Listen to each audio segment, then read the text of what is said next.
Hello, everyone. I'm Jean-Claude BeyondMystic, and welcome to this very special episode of Beyond Disclosure. My guest tonight, of course, is Jason QUITT. He is the author of Egyptian Postures of Power. You can find that on Amazon, and you can also find him on the web at thecrystalsun.com. Let's give him a big, warm welcome back to the show, Mr. Jason QUITT. Welcome back, man. Thanks for having me so soon. I'm excited to have you on. We had an amazing conversation the last time we were here. How'd that go? How'd the book sales go after the show? It went great. Your audience is amazing, I just have to say. The book, after your show, the book jumped to not the number 1, but the number 2 spot on Amazon.com and .ca. And it was in the mysticism category, which is actually quite a difficult category to get up there because you're in competition with like tarot decks and like books that have been around forever, that like The Secret and things like that. So, well, congratulations. It's a testament to you and to the conversation we had. I had so many emails after the show also saying, Jean-Claude, have Jason back on the show, man. He's really cool. So I'm like, yeah, I know. I've been trying to have him on for a long time. So I'm so excited for this one here tonight. Tonight, guys, first of all, thank you for joining us on this live interactive show. I'll bring up your comments as we go along during the show. We have a little bit of track to lay down.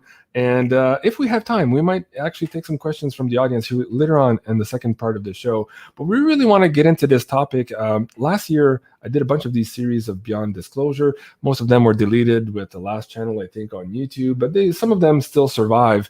And that was my entree into trying to have these conversations with contactees. I was trying to bring that conversation to the Beyond Mystic audience. And I found out really quickly that it was a difficult subject to broach because there's a lot of limited hangouts in this community. There's a lot of false information, disinformation, and there's a lot of chasse gardée in French. How would you say that? Chasse gardée. I failed. Well, this is my narrative, so nobody else can talk about my narrative, however that would translate, right? So there's, I guess, limited hangouts is one of them. Echo chambers. Yeah, that too. But people really holding on to information, suing other people for using the same words when they're generic terms, all of this stuff. So it was very nebulous, I found out quite rapidly. And so I'm excited to have this conversation with Jason because I heard him on Fade to Black with Jimmy Church just a little while back. And he got into some of these topics. I'm like, oh, man, wouldn't it be great to have this conversation with Jason and bring this information to the audience here in terms of not ufology per se, but the history of how all of that started and where our human psyche is basing a lot of those informations that we believe to be true today because we've repeated them so many times.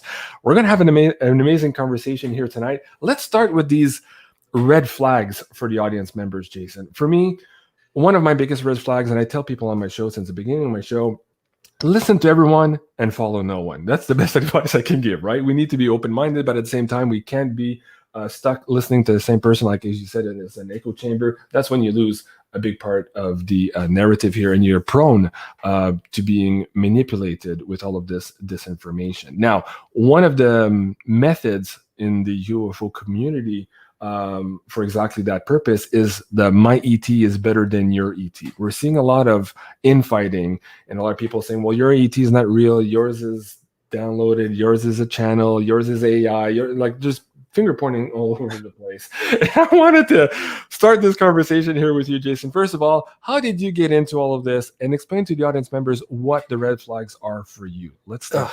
First of all, I'm already sweating. Well, and to you, welcome to the community, because this has been going on since I started looking into the community, which was when I first had my awakening. And like I said, this was right at the beginning of Facebook, right at the beginning of YouTube, even before. And it just blows my mind because the same things that I saw 20 years ago are continuing. Yeah. And nobody remembers the stuff from back then. But everybody still fights today. And you know me a little. And I like my position. My position is behind the scenes. I don't want to come out too far. Because the moment you do, every single side attacks you. Yeah. Because if you, I have a weird echo. I don't know if you're hearing that. No, I'll mute myself. Okay, let me see if I can. I hope that's not me. Anyways, coming out with your story, it really, it's a challenge because you come out, you're all excited. You say, you know, I've had this experience and, you know, I'm connected to this being, or I had this type of contact, or I had this kind of information channeled to me. And then many people in the community will support you and say, wow, that's great. You know, like, you know, we've heard this before. Because if you're in this community for a long time, you're going to realize nothing is new. And I really want people to understand this. Okay. The information that I learned 20 years ago in this community is the same information being recycled. New people come out, they say the same things. They may put a little twist to it, but it's the same exact things. So there's nothing new under the sun. And when we get to the history of this, you're going to see that these stories are thousands of years old. All right. So it's something that the human race has been dealing with and fighting with for so long. But what was I going to say? When I started to come into the community, it was like you had to pick your side. It's either you believed these groups of people or you believe these groups of people. And I want to tell you, it's like either one you choose, it's like you're getting trapped in their nets. Okay. So my advice to people coming into this community and starting to learn from all these different people is really step out of it.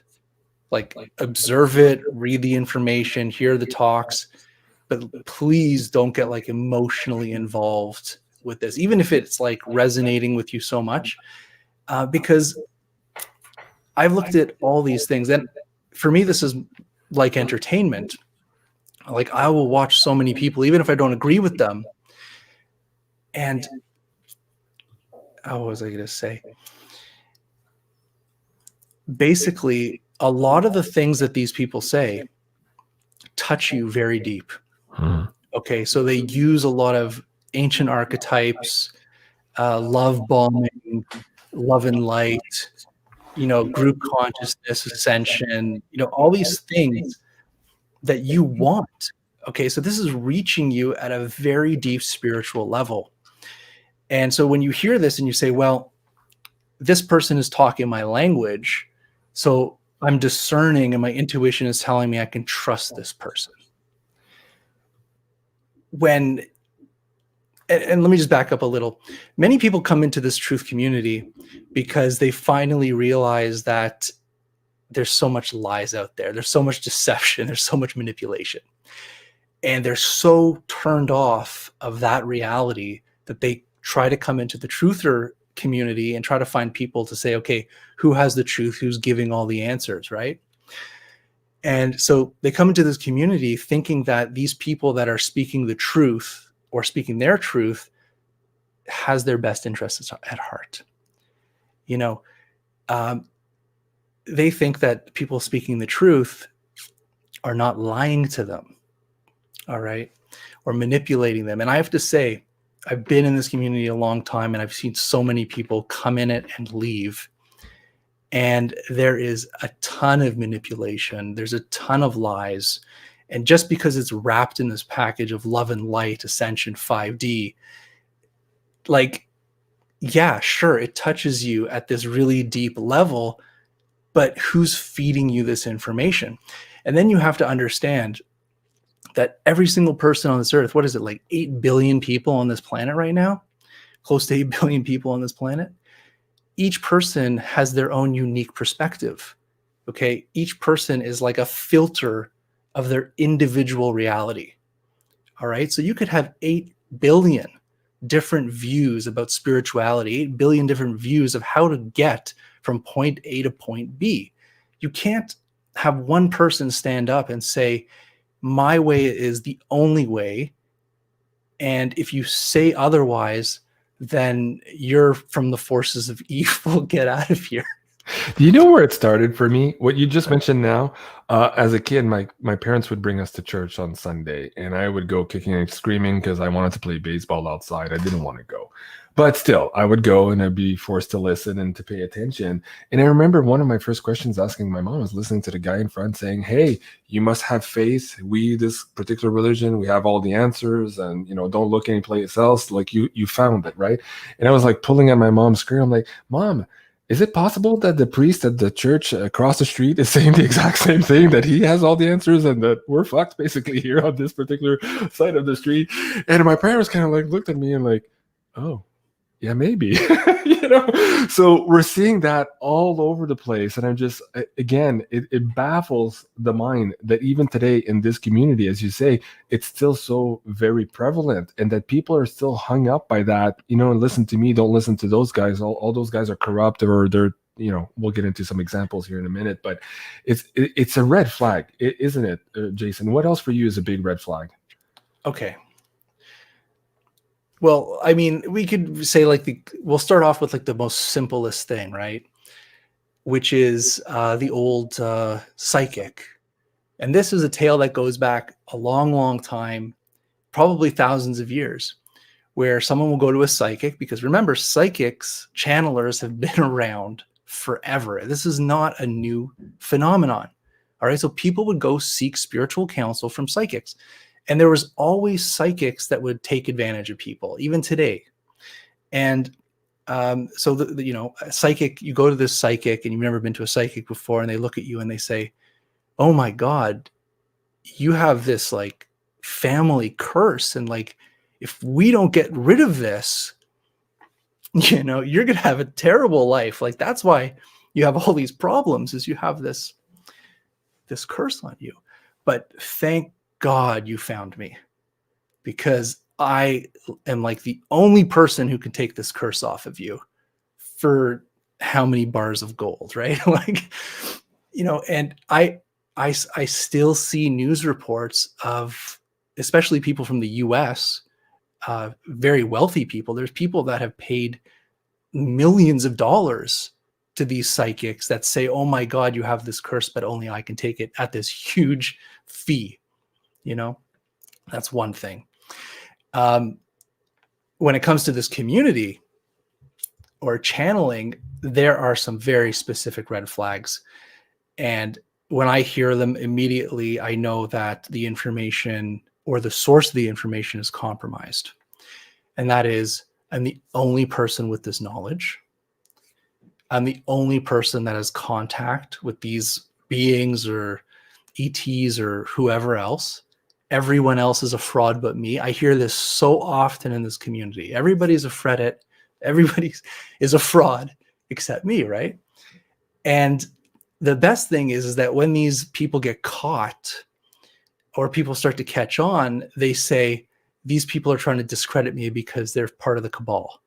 These people are trying to discredit me because I'm too close to the truth." The satanic cabal. Yeah. Yeah. So you become a member of, we have many names, and one of the newer names, which I find absolutely hilarious, was the Dark Alliance. It was that was genius. That was such a genius thing, but that's what they do, right? They say, "Okay, this person did this, so I'm going to demonize them. And then I'm going to get my cult followers to demonize them as well." Because it's you have the leaders who say, "I only see it this way. Don't go anywhere else for the information. If you do, you're dead to me." And then if someone goes against them, just like in Scientology or any of these other big religions, they literally send hit teams to these people to ruin their lives. This is nothing new. This is expected in this community. And the thing that really gets me and bothers me is that we kind of live in this new age community where it's defined by love and light, and love and light, it's so manipulative to talk about love and light. It's "Oh, you don't agree with me? You're not love and light." And when I was going through like my shamanic training, and we're going back 15 plus years, like you would have these new age healers go to a hospital and try to like heal somebody with cancer, right? And they're not healing. And you know what they say to these people? Oh, it's because they have a low vibration. I can't, my magic won't work because these people have a low vibration. And if that is not spiritual arrogance, I do not know what else is. It's painful to hear people like demonize people and put people down and say, okay, well, you're not high vibe enough. You're low vibe. You're part of the dark. You have this. Dude, healing, shamanism, spirituality, it's about facing your fears. It's about facing yourself, facing your darkness, facing your shadow, and integrating it. That is the healing journey. Okay. Many people say, okay, you can't look at the dark. You can't do this. You can't do that. You have to stay in your corner and just focus on the love and light. That is not healing. That is not spirituality. That is escapism. That is cutting yourself off and putting yourself in a bubble so you don't move, you don't grow, you just keep yourself safe. So love and light, especially from these people, which I would call leaders of certain movements, they mentally and emotionally manipulate people with those words. And the worst thing is it's a tactic called love bombing. So you come into this group of people and everybody around you just basically is like, oh my God, we love you. Thank you for coming. And a lot of these people, they feel alone for most of their lives. They feel they're the introverts. They're the people that they don't feel that fit into society or fit in with their families or friends. Like they have this urge to find their tribe. And then suddenly these people open up and say, well, this is the tribe. And we love you, and they get involved so much that it's very difficult for them to leave. And this is where you kind of get into that kind of cult mentality, which a lot of people don't like to talk about in this community, but it happens so much in this community, and people get trapped in these echo chamber groups or cults of love and light, and they don't understand why people are trying to warn them that maybe you should kind of dig deeper. Maybe you should look at the history of this. Maybe you should see who this person really is. Maybe you should talk to people that got out of these circles. And there's so many of those stories, and oh my God, they're scary, but they all have the same themes. If you really stop and step back a little bit and look, it becomes very evident that the same tactics are being used over and over again. But what makes it, Jason, that we as humans are so vulnerable to this? I mean, and on one hand, I understand we've been cut off from source. This is the whole kind of modus operandi of this planet. We live on this energy extraction matrix system or ball, whatever you want to call it. And we feel detached from everyone, even from ourselves. That's how society really brings us up. And so when we have that first inkling of community, we tend to want to latch onto that because we've been feeling that there's something missing, that our teachings weren't true. What makes us so vulnerable right now? And what can we tell the audience members who maybe have family members that are really deep into these cults? Some of them are actually that cults. You have to call them for what it is. What would you say to them, Jason? You know what? You really have to show compassion, to tell you the truth. It's actually one of the most difficult things. There's no real answer to this. You really just have to show them compassion. You have to show them love. You have to try to show them that they're accepted. All right. You can't demonize them for trying to learn certain things. So you really have to just be patient with a lot of them. And honestly, there's nothing, everybody's on their own trip and we have to respect it. We can only give them like breadcrumbs and say, you know what, maybe you should look at this. Maybe you should, this person said this and then they said this. Like, isn't that contradictory, like, to what they said? I mean, if this person is saying that, follow me into the 5D universe to be a pure Christ conscious soul like me, but their whole life they have police records and criminal charges and, they've hurt people I'm like, hey, isn't that a contradiction? And listen, people make mistakes. There's always room for redemption, but you have to look at sequence of events and history to kind of pull yourself out of that. But this is a very deep thing, because like I say, this goes back to the archetypes. This goes back to the spirituality, to mythology in ancient times. And channeling is real. It's a real phenomenon. People get messages. They say, okay, well, where do they get these messages from? And how do you know what's a good message and what's a bad message? Right? And the easiest way to know is when people start getting messages, a lot of the messages that come through first is things that boost your ego and fantasies of grandeur. All right. We've seen a lot of those in the latest narratives, for sure. Yeah. And like I said, I've been doing this for a long time. I cannot tell you how many people I've met personally that believe that, one, they are like the incarnation of Christ and they're the next ruler of this planet. Okay. I've met multiple people like this. I've met people who have said that they're the chosen they're the chosen ambassador to some alien species, or the chosen ambassador to a galactic federation, and they hold a seat on a council, and they're this and they're that. And you can't look at me or talk to me that way, because I'm going to rule the planet in the future. I've literally met individuals like this, and it is more common than you think. So, and I would say maybe a percentage of them are just completely making it up for, I don't know what reasons they have to make it up, but the majority of them actually believe this and are actually receiving messages on those lines.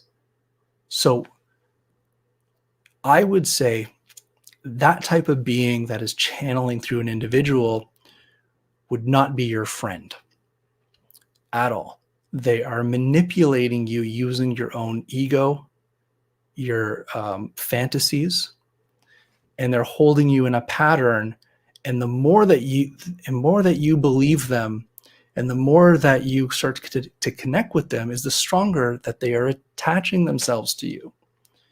All right. So this is a real thing. And this is what they talk about in religion for thousands of years, is like, you have to detach yourself from these demons. Like, even in Judaism, it's like they know all about channeling. They know all about psychics and all this stuff. And they tell you straight in Judaism, yeah, it's real, but never do that, because you will be fooled. So you have these very ancient religions that know all about this. And Christianity adopted the same type of thing, where it's just like, okay, it's the devil, like just stay away from it. And these kind of approaches, I think it's not the answer, because it is a phenomenon. You can't tell somebody don't do this without explaining what that is. It's a very complicated thing, and it's no thing is like the other. All right. So it's very difficult in this world, especially the spiritual New Age community, to kind of pick and choose. Okay, I think this person's information is good, or I think this person's information is good, because the truth is, you don't know the source. Okay, they can say, I'm channeling Jesus. Are they? Like, are they really channeling Jesus? Or And how do they know they're channeling good ETs also in some cases? Because, or good ETs. Right. Are they channeling AI? Are they Are being they manipulated by the CIA with the voice of God technologies in order to create, disinformation and disillusionment in the community, so that we don't pay attention to all of these thoughts? I don't even think the CIA needs to be involved. I think we just do this to ourselves. That's how bad it is. But that's the thing, is like, okay, me, many people in the chat know me. I came into this community because of my experiences, right? So I have experiences with talking with beings. I have experiences of outer body. I have experiences of seeing ghosts and, you know, all this crazy stuff, right? Mm-hmm. So I've had to learn, and the craziest thing that I've learned on my outer body experiences is that there are things in the mental spiritual world, astral or mental or whatever you want to call it, that take a form that it thinks will be pleasant for you. Okay. It will use archetypes that it knows that you understand. Because remember, if you're speaking to another intelligence that's not from, like, it's not us, right? You're speaking to something outside of you. How does this thing communicate with you? Well, it knows everything about you. It reads your mind. It knows your fears. It knows your joys. It could stimulate your emotions. It could put thoughts in your head, you know? So it can manipulate and change its form and how it speaks to you depending on how you want it to speak to you or have that experience. Mm-hmm. So it's rife with manipulation, and you have to get this kind of astral discernment or astral instinct is a better definition of it, because, like, I've had these entities come to me, and they come in the form of your dead relatives or people you know in this world. Like, I've had it come to me in, like, the form of my mother, for example, and it will start speaking to me as my mother. And I'm like, wait a second, what this being or this spirit that's my mother is telling me, that does not sit well with me, what they're saying. And immediately I snap out of it. I go, wait a second, you're not my mother. Like, stop using her form.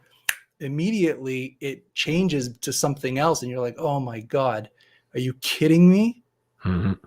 You know, and in my first book, Forbidden Knowledge, which was put out in 2015 already, you know, I tell a story where I was like, the thing that put the fear of God in me was that I had this experience where I was having this dream, and I was hearing my own voice in my dream, and it was telling me something really bad, basically how I'm going to die, right?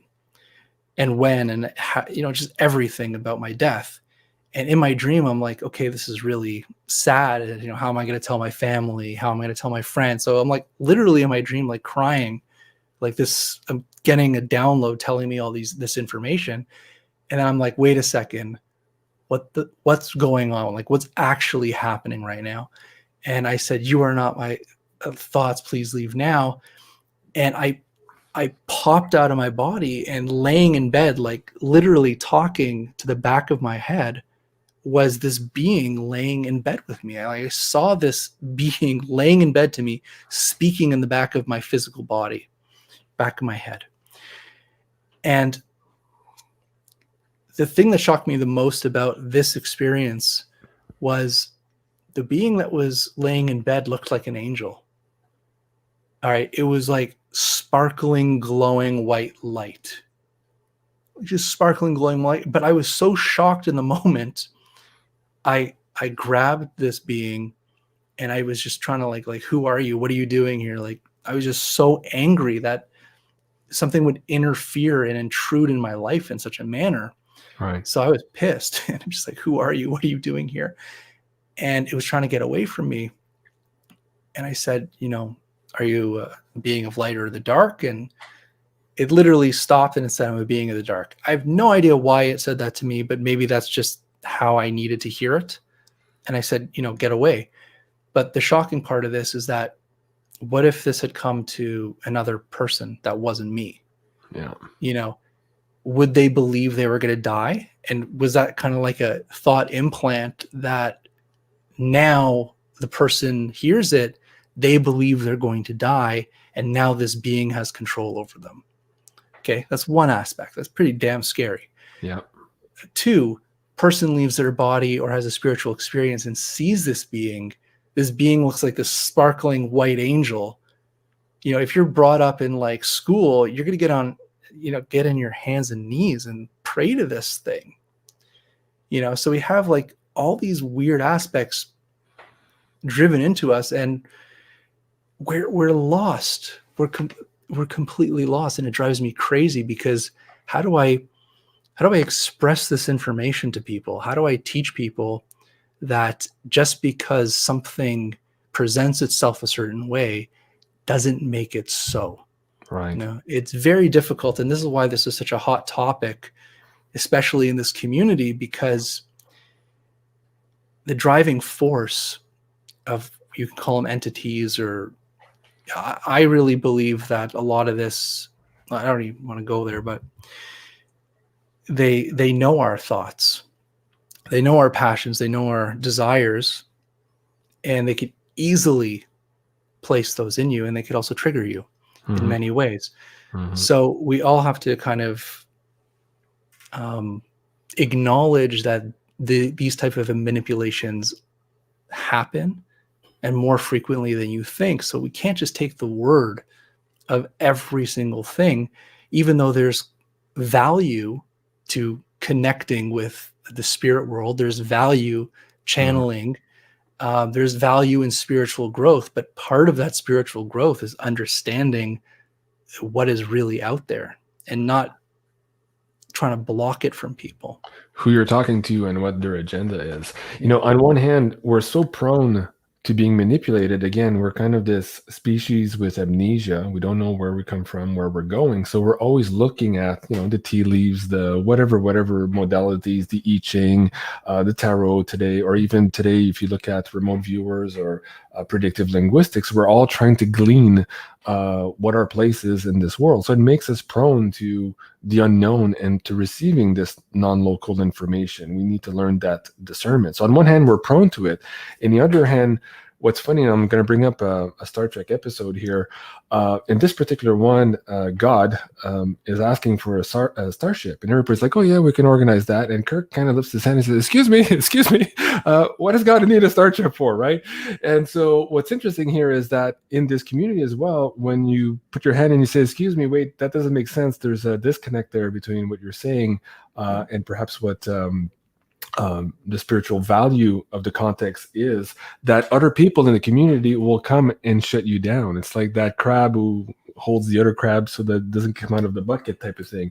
Why do you think that is also? Is that something that's pre-programmed in us? Is that also part of the manipulation? I mentioned the CIA earlier. You said, "Oh, we do it to ourselves." But what's the mechanism by which we're kind of, some of these cults are auto-policing? Well, why does that happen, Jason? Well, I would just say that the mind could stay in a form of trauma. And I believe the human race has been in a trauma for thousands of years. I believe this is kind of the normal thing that's been kind of put into us, like the fear of God. And remember, we have it easy now. We have it really easy. If you go back in time to the Inquisitions, the witch trials, right?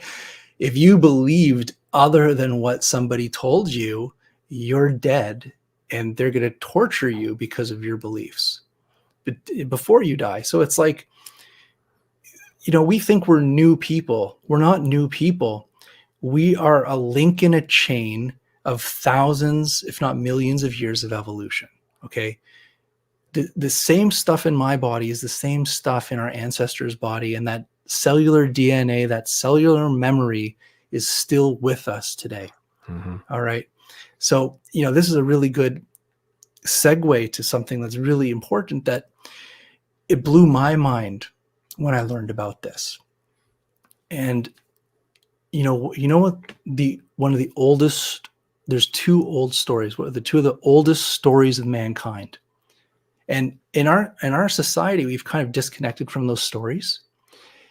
And even though we've disconnected from those stories, they're coming back in different forms. The same stories from thousands and thousands of years ago are coming back into our culture, even though we have no idea what these stories are.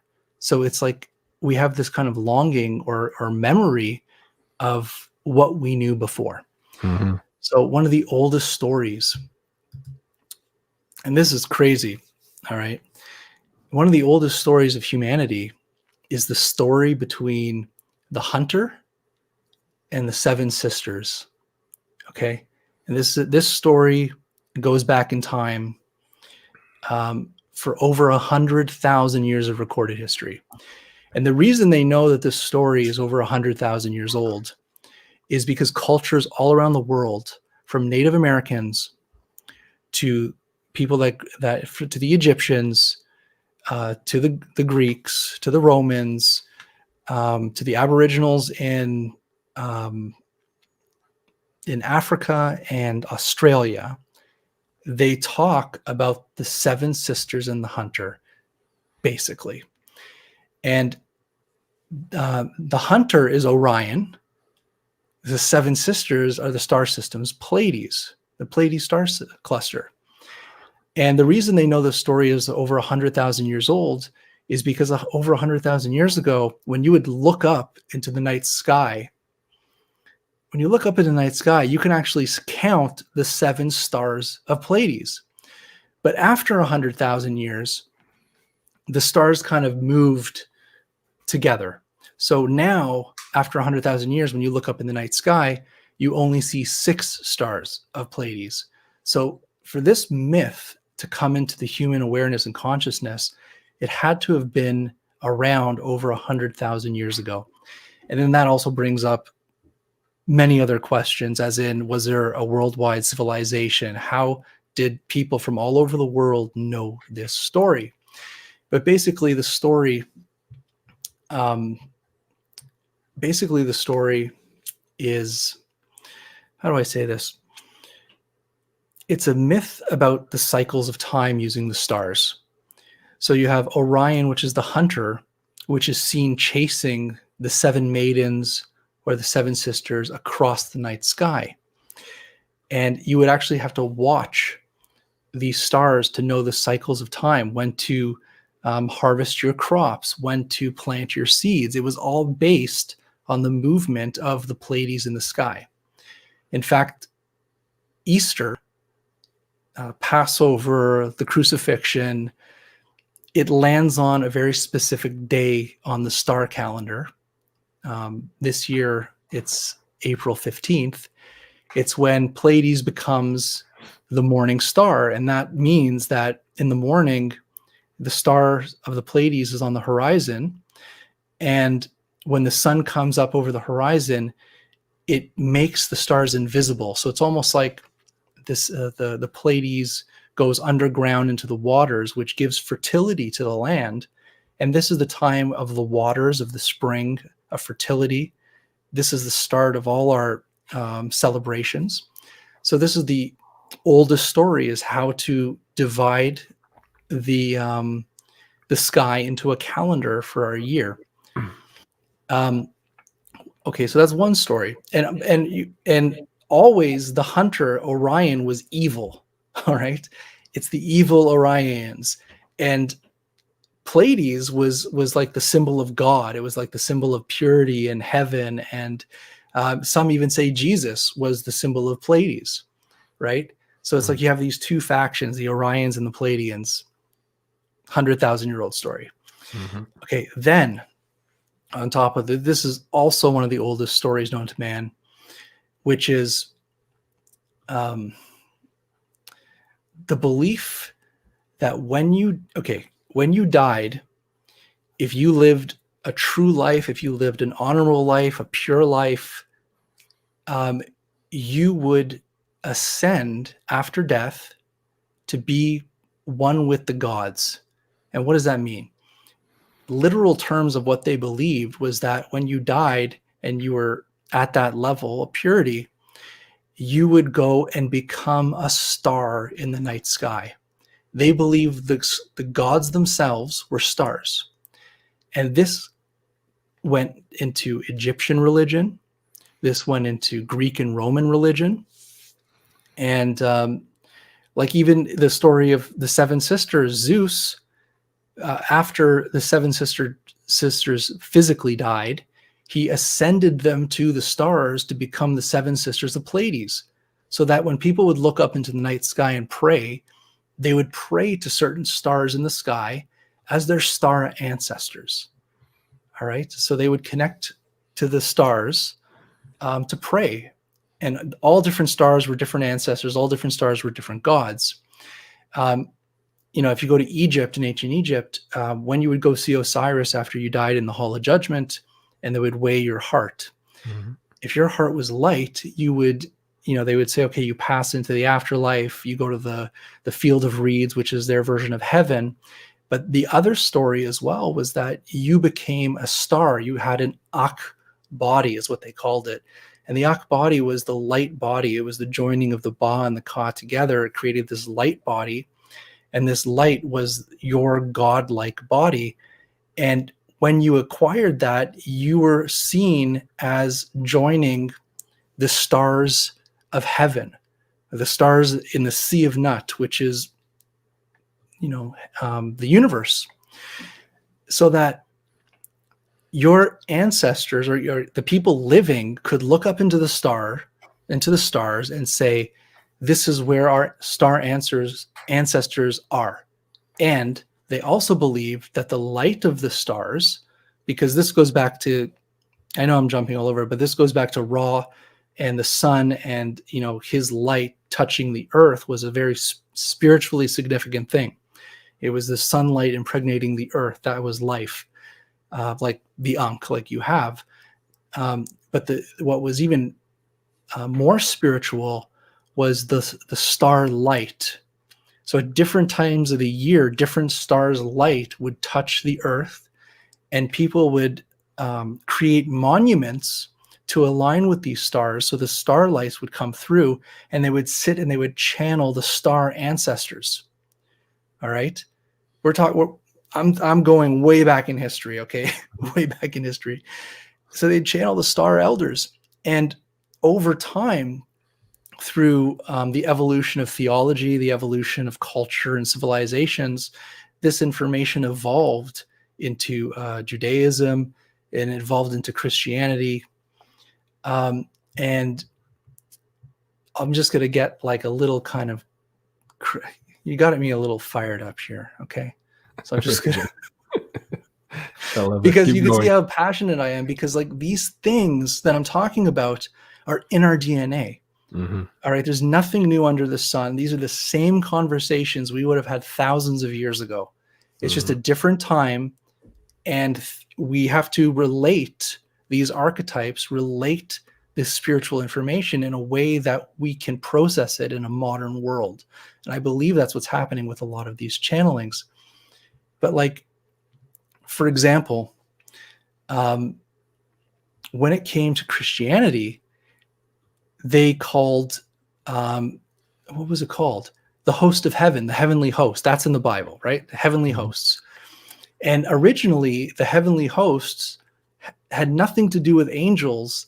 It was the heavenly hosts were the stars. And then as this was adopted into the modern day Bibles, they changed the heavenly host of stars into angels.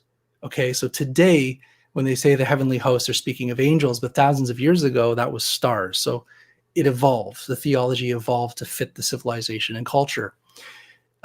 Way back when, okay, we're talking like way before Judaism and Christianity, like maybe 4,000 years ago, when they would talk about fallen angels, do you know what that really was? That was meteors and asteroids coming through our sky. Mm-hmm. And if it was meteors that just made beautiful light in the sky, that was called signs and wonders, which turned into angels as well, right? And if it was like a fallen angel that was, an asteroid that hit the planet, which has happened, and humans have witnessed it, it was the angel of destruction, the angel of death that caused chaos. It was the force of evil. So we have like these stories, and now they are symbolic when it comes to actual stories. But if you go back and peel away the layers in history, you start to understand how all of these fit together. Mhm. fit together. Man, did I just go off on that? I think I just No, went no, off on. that's great.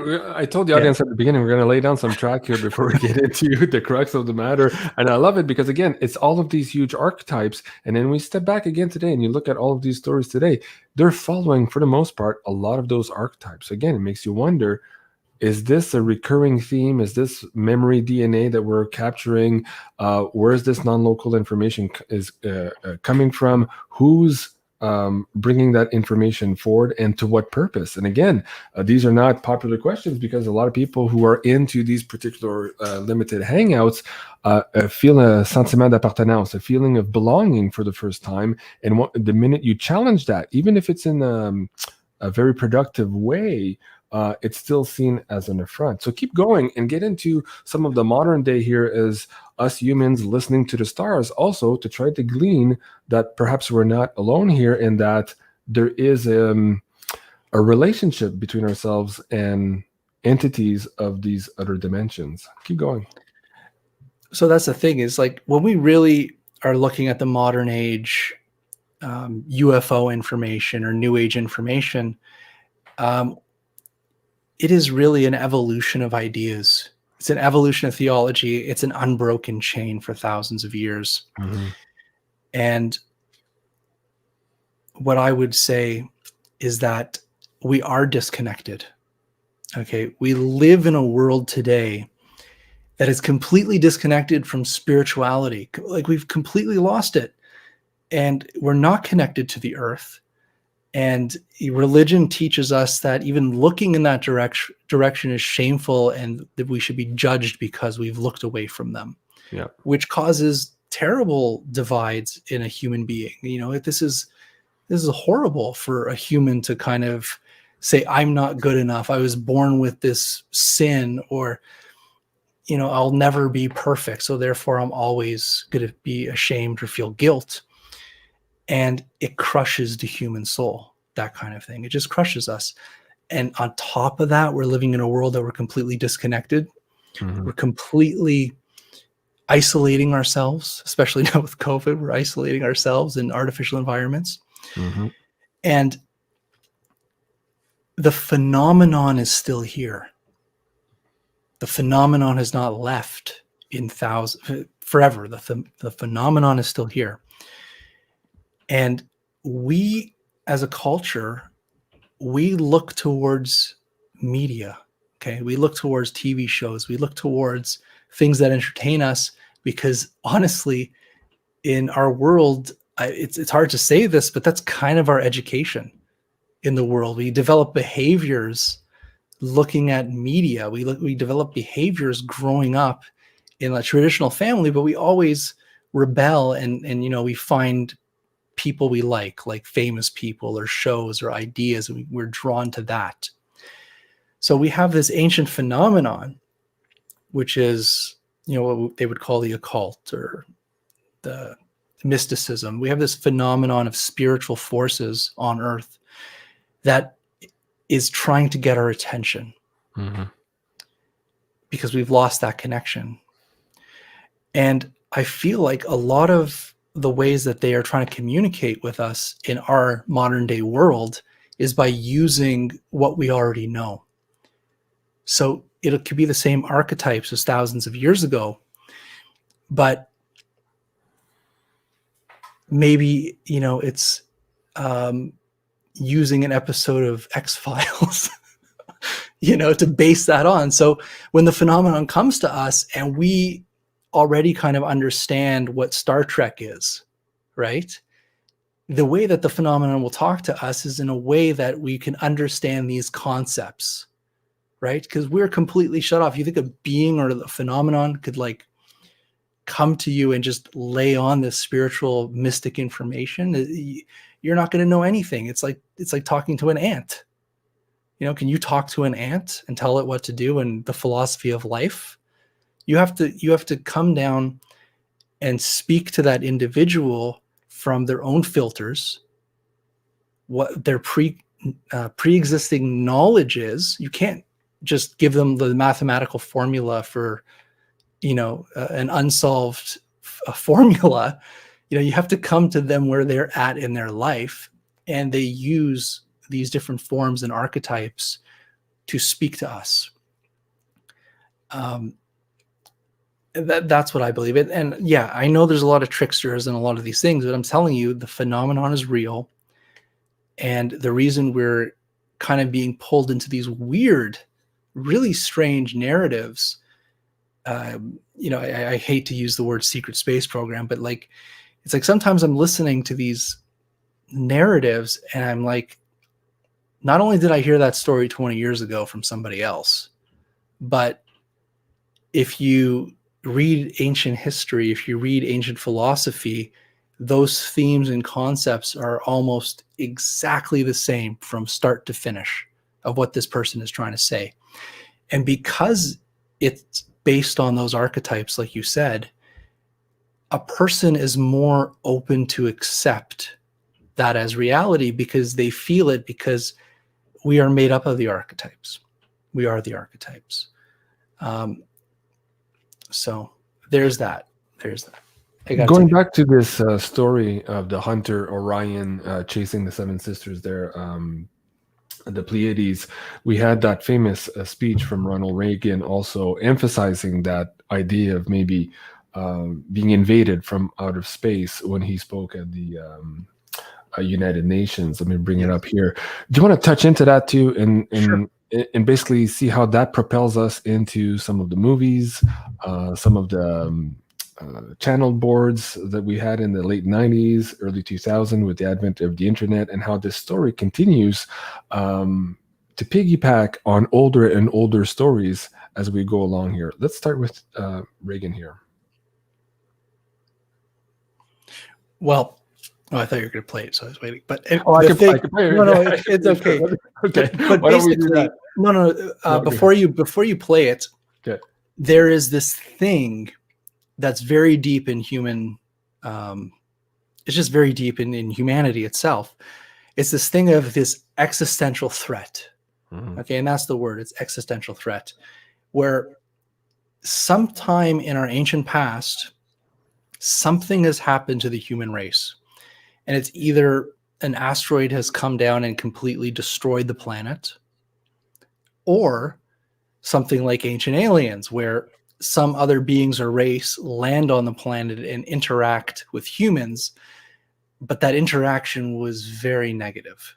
All right. So you have this innate fear of something coming from space. Every single human has this. It's subconscious. It's deep. So we've carried this with us. And what Ronald Reagan did was he used, these people are very smart. He used the existential threat from something from outer space as a means or an idea that it would unite the world together, because now we have a common enemy, and many people do have fears of being abducted or aliens or in ancient times they would call them demons or spiritual beings, because dude, it is scary. Well, think about the War of the Worlds episode on radio, how people absolutely went into a panic. And imagine today, if we were to hear something like that, even though we've been conditioned since the mid-century with all these Star Trek movies, and you mentioned the X-Files earlier, I wonder, but let me play that clip from Ronald Reagan for the audience members here. Hold on a second. Sure. And bring that back up on the screen. Here you go. Perhaps we need some outside universal threat to make us recognize this common bound. I occasionally think how quickly our differences worldwide would vanish if we were facing an alien threat from outside this world. And yet I ask you, is not an alien force already among us? There you go. Okay, so, and, you touched on the War of the Worlds. And, if I was going to do like a really fast historical, chronological event of the last 100 years or so, things sped up in our world with one very incredible technology, which is the invention of radio waves and radio. And this was Marconi from Italy. And in 1896, he sends and receives the first radio signals. Okay. Come to America, Hamilton, that's, right by us, and in Canada. Nikola Tesla at the electrical exhibition, he unveils his remote controlled miniature boat, which operates on radio waves. Like, this is like absolute magic. Technology is just okay. And so very few people in the world have radio. So Tesla is experimenting with radio, and he's receiving radio signals, and he's putting the radio receiver up to space. And in 1901, he makes a huge claim saying that he is receiving radio messages from Mars. Mm-hmm. All right. So this is 100 years ago. So Tesla is saying that he is receiving communication from Mars. 20 years later, Marconi does the same thing. He puts his radio receivers up to the sky and he starts listening. And he also says that he's receiving not only from Mars, but from other planets. And then you have Thomas Edison, who obviously is huge in the United States. He says that listening to radio waves coming in from other planets is the only way that planets would be able to signal us, right? Mm-hmm. So right in the start, 1900s, 1920s, the top people in the world, think of like Elon Musk's and Jeff Bezos, and like, just think of like the top people in the world that are creating this new technology. They're saying that they're receiving information or messages from outer space. Mm-hmm. And that this starts putting up radio telescopes. So they start creating these radio towers to listen to messages coming in from outer space. Now, what happens in 1938? It's extremely famous. You just brought it up. It's the War of the Worlds, Orson Welles. And he basically says that we're being attacked by Martians, right? So it's the same thing that Tesla's been talking about, Edison's been talking about, Marconi's been talking about, that, they're receiving these messages. So it's building up to this thing. And the crazy thing is that H.G. Wells was the guy who wrote the book, War of the Worlds. He wrote that book before the radio was invented. Okay, he wrote that from 1895 to 1897. So before there was radio, before there was Tesla saying we're hearing messages from Mars, H.G. Wells is already writing science fiction books saying that Martians are going to come to Earth and take over our planet. Mm-hmm. All right, so we already have this fear in us. It's already being written about over 100 years ago. Mm-hmm. And this is that existential threat that's coming from space. And we know it's happened. It's happened. And then I would say, if we would jump forward, okay, this is where things get a little weird, because you have World War II, which is happening in Germany, and what's leading up to World War II. And if you go to like the UFO history aspect of it, they're talking about the Vril, which were a group of it was a secret society of women called the Vril. Lots of high-ranking Nazi Party officials were affiliated with the Vril.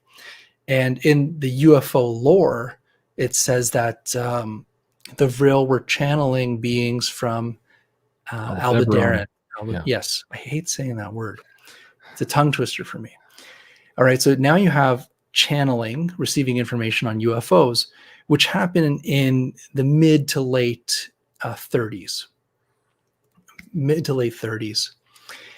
And then we're in UFO mythology, we're told to believe that within downloading that information and within a couple of years of getting that information, they were able to build working UFOs. I don't know about that, because no one could really prove that to me. And I've been looking at this for a long time. So for me, I put that into UFO mythology. And then you have the whole Admiral Byrd and Antarctica stuff, which is also really strange as well, because the Germans were not down there. They sent some missions to look at land. The Norwegians, the French, the British, they were already down there in Antarctica. There was whaling facilities there. And the Germans took their planes off their ships and they dropped flags all over Antarctica. But then the war started and that ship was called back to Germany. So I don't know in what time frame were they able to build bases in Antarctica. So there's these really weird contradictions of history that people in the community do not want to acknowledge or look at. But I think we'll have an open conversation. So I'll say that side of history. And then after the war, you know, don't go too fast. Let me just bring up the imagery here, the Nazi bell. This is the Admiral Byrd Operation High Jump. But during the war also, we had the term called Foo fighters. And Foo, F-E-U, is fire. So these were Allied forces seeing balls of fire, thinking it was the enemy, and the enemy thought it was the Allied forces. So there was something, a phenomena in the air also that contributes to this narrative here during the war. Keep going. Yes. And again, you know, we've talked about these flying shields in the sky for thousands of years. These balls of fires are not new, right? This is, you know, maybe something that a pilot might see for the first time in these areas. So then we come, you know, Project Paperclip, you bring over the top officials here. And then something really incredible happens. And I think this is the pivotal moment of UFO history. It's 1947, which is the Roswell crash, right? Now, if you are a UFO historian and you follow, and I use the word mythology just because I use the word mythology. So don't think I don't believe certain things, because dude, I'm like totally into this. Basically in 1947, something happens. Okay. We can say it's a crash of a UFO. Now, because of that crash, it's the pivotal moment that all the stories we hear today come from this event. All right. And it usually starts with, well, there were two crashes. One was in Roswell, one was in Aurora. But when they went to the crash, all the aliens were dead except one. In some stories, there were two live aliens, which they take back to, I think it was Los Alamos, and then it was transferred to somewhere else. But basically, the original stories that started to come out of this Roswell crash started the whole narrative of the secret space program. It started the whole narratives of MJ-12. It started like everything that we know today in ufology, or everything that people are talking about. If you follow that string, goes right back to this Roswell thing. So we have to kind of ask ourselves, did that happen? Something happened. Okay. Something crashed. Now, could it have been something that technology we were testing ourselves that was top secret? Could be nuclear. I don't know. You know, you can't rule that out. Was it something from outer space? I think it's really strange that, you know, a spacecraft could crash in the desert after flying all over the place. And then the reasons for they say that happened is radar, radiation, things like that, which is strange because that cosmic type of radiation in space is far more dangerous than on the planet, far more dangerous.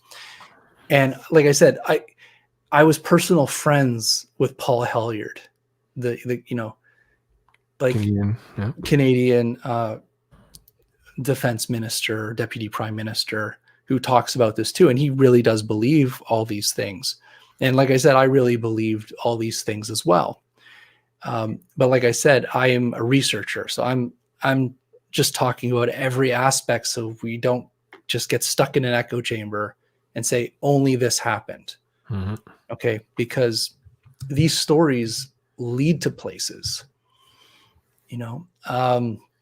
right after. And the reason why I would say that it was a flying saucer or something like that is because right after this happened, J. Allen Hynek, okay, he was taken as a scientific advisor for the U.S. Air Force, and he was put on secret projects to study UFOs, and he created the UFO classification system.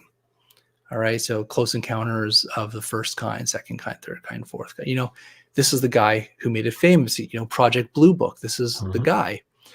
So because of Roswell, now you have scientific advisors working on secret programs that are creating things on UFOs. Okay, so that's very strange.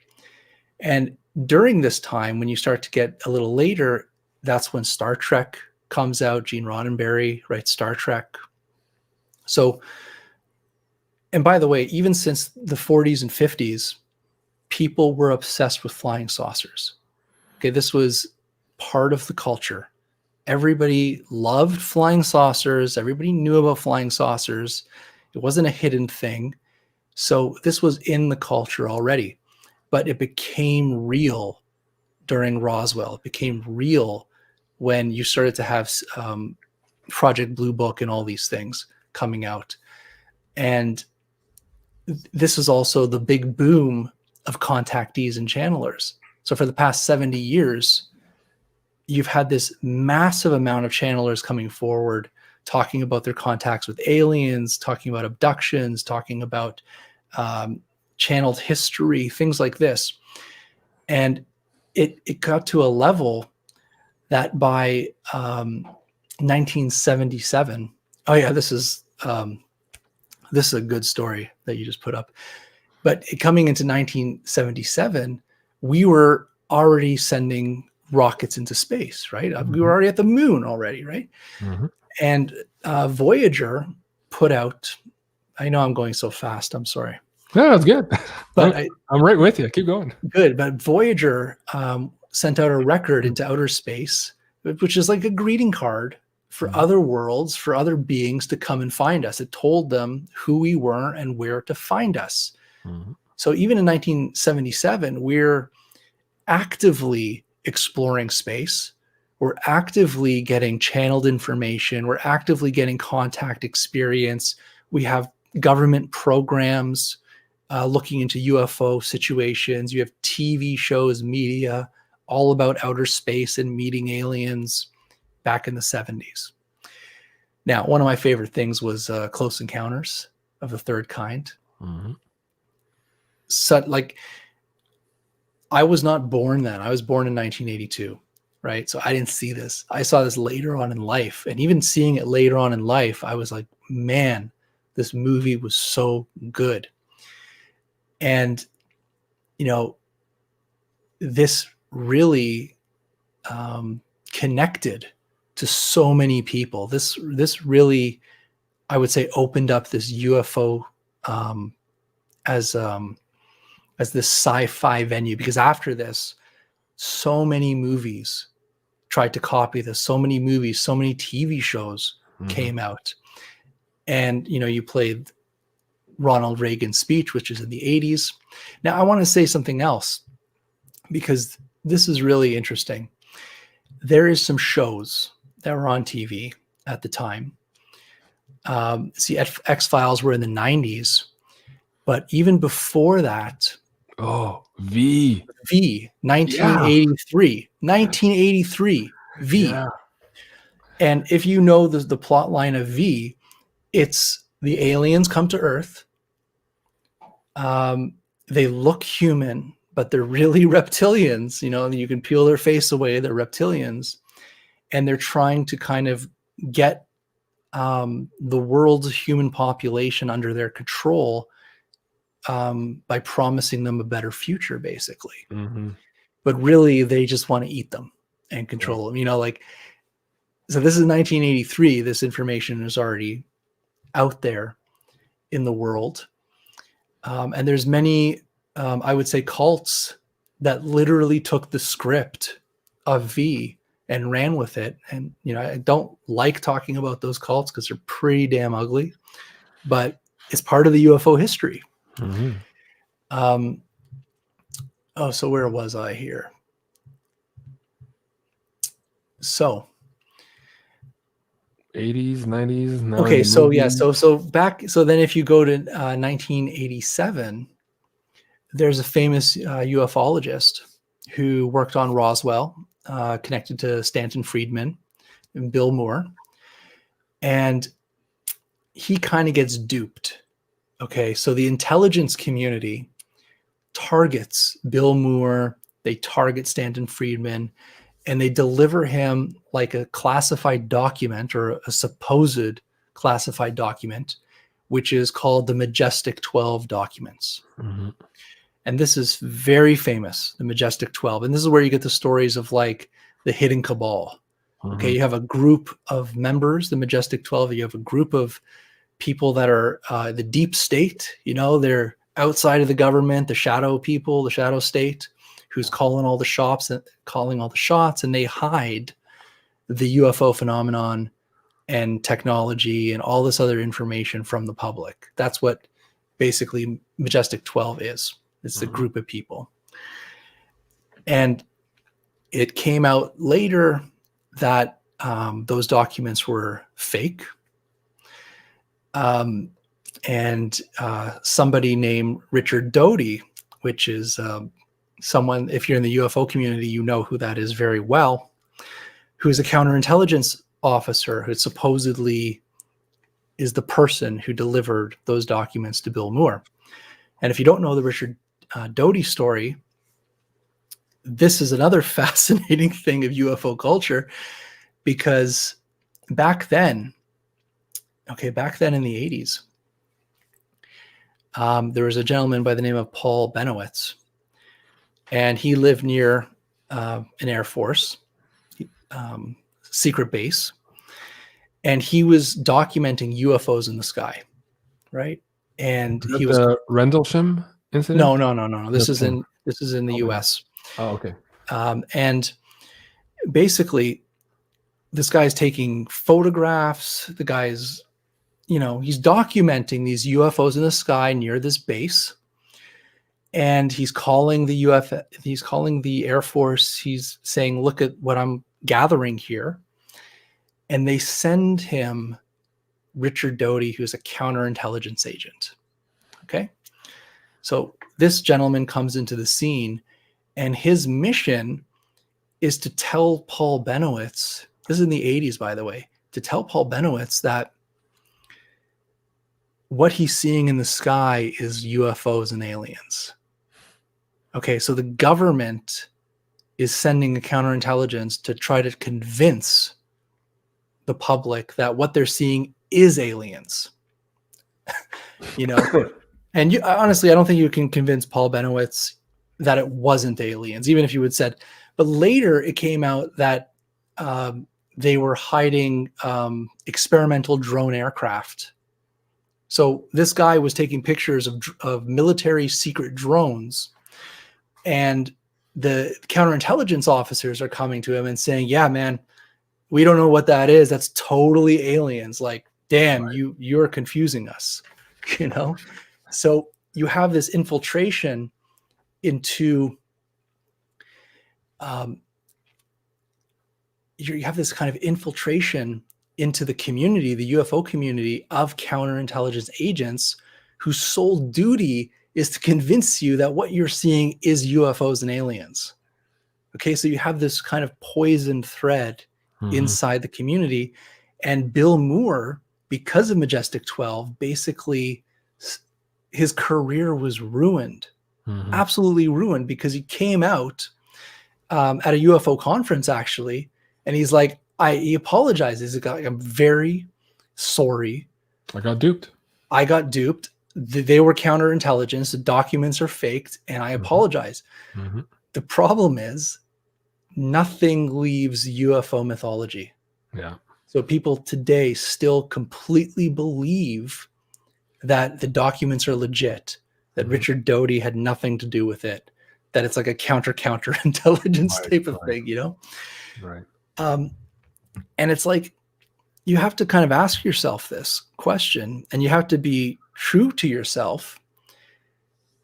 This is continuing on. There are counterintelligence agents in our community today who tell you they're counterintelligence, and what their message is they're trying to tell you they are UFOs and aliens. Okay? And if you know the history, go, wait a second. Every time this has come into our community, it's been the same story. Sorry, I've been duped. You know, I received these documents. I got this from this wrong source, and I've been duped. It's happened time and time again. But people in this community, it's a short attention span. People come in for a couple of years and leave. They don't realize that this continues to happen in our community. Yeah. And forming like little, you know, cults of personality around these things. So what was I saying? Well, that's right. Dude, you're blowing the mind of a lot of people here following this history, because again, if we don't understand where all of this is coming from, we're prone to be duped again. And there's so much to be duped on now. And if you're looking at the narrative, it seems to be ratcheting up again. We had a big ratchet up maybe 5, 6, 7 years ago. We don't need to get into names and details. And that kind of fell on its face to a bunch of lawsuits, the name calling, as you said, Jason. If you're not with me, you're the dark cabal thingy, or if you're attacking me, it's because I'm too close to the truth, and all these things, right? So we saw that, and now it seems that they've propped up whoever's sending these messages, whoever's in the counterintelligence groups, are propping up new players to maybe potentially set them up to fail again and to fall, just like we keep getting in this community. And I wonder if that's a mechanism in and of itself from maybe some powers who don't want us to connect with other beings and other realities, or to who we actually are and where we come from. And perhaps this drama that keeps playing out over and over, the same MO, is designed to do exactly that, to kind of excite people and then basically break their confidence, break their hope, and to have them maybe turn away from the subject, so that serious researchers never actually get into this subject matter. Is that what you think is also happening in all of this? Completely. I completely agree with that, because like I said, the phenomenon is real. Okay. I have no doubt at all. The phenomenon is real. We're talking all of it, you know, but you have to understand there's variations of what that is. I have never been really popular because of my views, as you can see. Because I remember, like, I came into this community, especially in Ontario with you. I came into this community before 2012. And I was working at the health shows. I was at all the fairs. You know, I had my booth and crystals and things like this. And I remember the lead up to 2012. I started doing shows 2008. So I saw the shows from 2008 to 2012. And from 2008 to 2012, the conferences were so packed, like the Total Health Show, you couldn't walk through those aisles. People were so ready for 2012 to come that it was like, okay, everything's changing. You know, we're going to all ascend. We're going to get superpowers. Like, all this stuff is going to dissolve away. We're entering a new dimension, all this stuff. Right. Yeah. And the hype, the books, the media, the UFO, the New Age media that was being pumped back then was all surrounding this idea that when 2012 comes, man, we're just going to be in another dimension. Like, literally, people sold their homes. People left their families. Like, it was crazy back then. And like, I remember being at those shows and you couldn't walk through the aisles. The next show after 2012, empty. Those shows were empty because people felt that they were duped. People were so angry with that community that they gave them this false hope, this false narrative, that it's like it affected them. They couldn't trust anymore. So I saw, like, you couldn't walk through the aisles one year. The next year there was nobody there. Right. And I was on this radio show, 2011. And this is why I wasn't popular back then, because they're, it's on everybody's mind. They're like, Jay, what's going to happen in 2012? You got to know what's going to happen in 2012. And I go, nothing. Nothing's going to happen. Like, what are you talking about? Yeah. Like, that is not part of the spiritual journey. The spiritual journey, connecting with beings, raising your frequency, whatever you want to call it, ascension, it's an inner journey that you walk yourself. And there's no, I would say it's something you go through your whole life. It's not something that you're like going to sit there and meditate and suddenly you dissolve into a light body and ascend and you're just left with your clothes on the ground. That's based off of Christian ideology. Okay, that's based off of rapture. So you get all these archetypes and ideas and mythologies that evolve and are borrowed into the New Age culture. Okay, it's borrowed into our culture. Man, so I wasn't popular back then because it's just like, nothing's gonna happen. Why are you even asking me these things? Right. Let's go back a little bit before we go forward. We just mentioned a few stories or recurring stories, and I want you to talk about the blue avians here, but not the recent one. And people are going to say, what are you talking about, JC? There's only one blue avian. Well, no, there isn't. Jason, explain to the audience here what happened in the 90s with that narrative. Okay. Well, JC, why are you doing this to me? Okay. Anyways, oh my God. We know forums called Avalon Forum, right? The Avalon Forum that goes back, there's other forums back in time where people talk about aliens and things. Yeah. Well, there was a lady, her name was Bonnie Myers, and she was quite popular. All right. I need to remember. Hold on. I need to just Google something here. I need to remember. I think I messed you up. I said the 90s or 80s. The 80s was V's, but she was early 2000, I believe. The beginning. No. But her experiences were in the 80s and 90s. Right. Okay. Okay. So her book was called Alien Contact: The Messages They Bring. Okay. And that book was released in 2006. But she talked about the blue avians. She talked about these things for years before that. So they were on forums talking about blue avians. All right. This is way before the new iteration of the blue aliens. I'll call this the original story of the blue aliens. And Bonnie Myers is not with us anymore. She passed away. So she can't, be here to tell her story. I wish she would be here to tell her story. Basically, this lady had so many experiences. Some were physical contact experiences where she claimed that she would be visited by a blue avian, and the blue avian's name was Eric, by the way. It's very cute. Okay. But, okay. So anyways, so she's met with Eric, and Eric takes her to a ship and shows her these ships in space. And, they explain that it's called the Peace Ship. There's another ship called Christ Command, Ship of Hope, things like that. Right.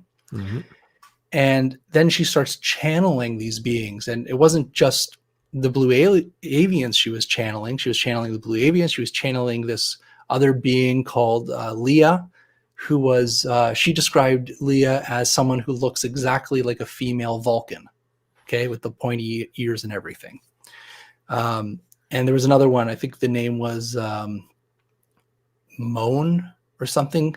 And Moan was another ET, but looked exactly like a human, like the Nordic types, right?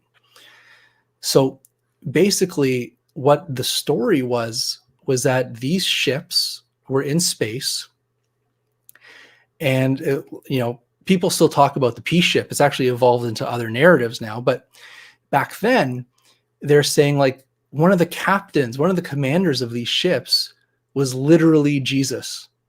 All right. So you have Jesus flying a ship in outer space, working with blue avians, the people that look like Vulcans and the people that look like humans, right? And they said their mission was to come to Earth, raise our vibrational level so that we can all be saved in their evacuation ship because the end of the world is coming. Right. And this is a theme that's in a lot of these writings, a lot of these channeled writings, a lot of cults, a lot of new age cults. It's always about the end of the world is coming and they're here to save you. And the only way to save you is by raising your vibrational level. And in this, and to take the course for $3.99. yes, okay, so it's really interesting because there's a lot of themes here that are people talk about. They said that there's 144,000 light workers on the planet, and their job is to be the ones that are going to save humanity, basically. And that the ships are standing by, waiting for the light workers, the 144,000, to awaken, which, by the way, this was supposed to happen a long time ago. Okay, this was supposed to happen pre-2012. That's how old this story is. Yeah. And that they're going to save whoever they can, but only if they reach Christ consciousness. So it gets into this thing where it's like you either have to be believing us and being of the nature of the highest order of Christ consciousness for us to save you in our ships when we land at the end of the world. We're going to uncloak, pick you up, take you, right? Mm-hmm. And then in her iteration of the story, she places the reptilians and the grays in the corner of basically the devil and the demons that are basically destroying humankind. So you have that other archetype there. Weaved into the story. Into the story, and that they're the bad guys and we're the good guys, and if you listen to us and you eat vegan and you basically do what we say, you're gonna be saved from the end of the world. Okay. God, why did you do this? This does not end well. anyways, that story just went away. Yeah. Obviously, because nothing happened. Right. Just went away. But many iterations of the same thing continued. But at the same time, there was something that was even worse. And I don't even want to say her name because I got a lot of things that I would want to say to this person. But this person is already passed away. So this person's not on Earth anymore. This person's name is Sherry Shriner. And she had a cult called or the Watchers. And I remember her because she was like one of the first people I found on the internet. We're talking like 2004, 2005. And she was the complete opposite. She was ultra religious. So she was ultra like Christian. And she came out as saying she's the messenger of the Most High God. And that only through her you can get to Christ consciousness, basically. She said everything else, anybody else that's channeling or talking to aliens or anything like that is part of the devil and reptilian agenda. And she based all her claims on a very extreme version of Christian theology. And, she obviously proclaimed, Jesus is the forces of good. And through her, she's going to expose the New World Order. Through her alone, she's going to defeat the reptilians and the grays. And they were secretly running the world, and through the famous people in the elite, which is like the same plot line as V from the 80s, same plot line as They Live from 1988. Yeah. The issue is her cult actually was extremely popular. she got a lot of followers on the internet. She got a lot of followers in real life. And this story doesn't end well. Many of her followers committed suicide. Many of her followers killed their friends and families. They became murderers because They thought they were reptilians. they thought their own families were reptilians. Yeah. That's how twisted this person made their minds. Right. Okay, so and she came around the same time as Bonnie Myers. Okay, so you have Bonnie Myers with the P ship, right? Yeah. You know, God, Christ consciousness, come on the ships. Then you have the other cult, which is the Sherry Shriner cult, that says if you even think about going to those ships, they're really reptilians on them, and they're harvesting you for food and worse. They're gonna eat you. I'm going to eat you, and you're going to go to hell, and you're never going to get redeemed or saved. So don't go on those ships. So you have these two narratives going on at the same time in the early 2000s. It's the perfect juxtaposition to give you cognitive dissonance in all of this, as you're trying to determine the reality around you. It's absolutely incredible, and that was high pitch for the early 2000s. Yeah. So like I said, this stuff is old. Yeah.